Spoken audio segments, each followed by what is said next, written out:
இன்னைக்கு உண்மையான ஒரு ரிப்பெண்டன்ஸை கொண்டு வரத்தக்கதான ஒரு கன்விக்ஷனை உண்டு பண்ணத்தக்கதான ஒரு பவரான காஸ்பல் இல்ல, வல்லமை நிறைந்த ஒரு சுவிசேஷம் இல்லாதபடினால் மனிதர்களுக்குள்ள பாவத்துக்குள்ள போய்கொண்டு இருக்கிறவர்களுக்குள்ள கண்டித்து உணர்த்துதல் உண்டாகல.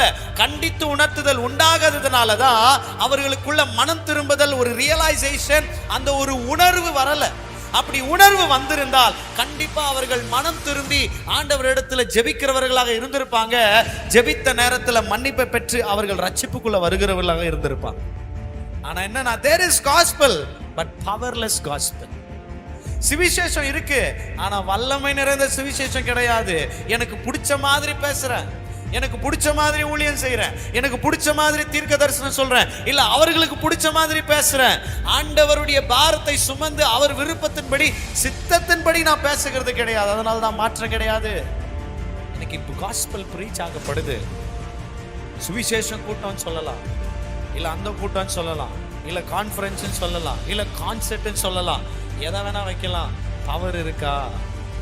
பவர்னு உடனே என்ன நம்ம நினைச்சிடறோம், அப்படி இப்படி தள்ளின உடனே அப்படி போய் கீழே விழுறாங்க பாருங்க, அதான் பவர் இல்லையா? தலை மேல கையை வச்சு கீழே தள்ளின உடனே ஒரு பவர். இல்ல ஃபயர்ன்னு சொன்ன உடனே அப்படியே துள்ளி குதிச்சு கீழே விழுறாங்க பாரு, அதான் பவர். இல்ல அந்நிய பாஷை பேசுறது தான் பவர். இல்ல என்னுடைய தலை மேல கையை வச்சு அப்படியே டீட்டெயில சொல்லிட்டா இருப்பாருங்க, பவர். இது கிடையாது பவர்.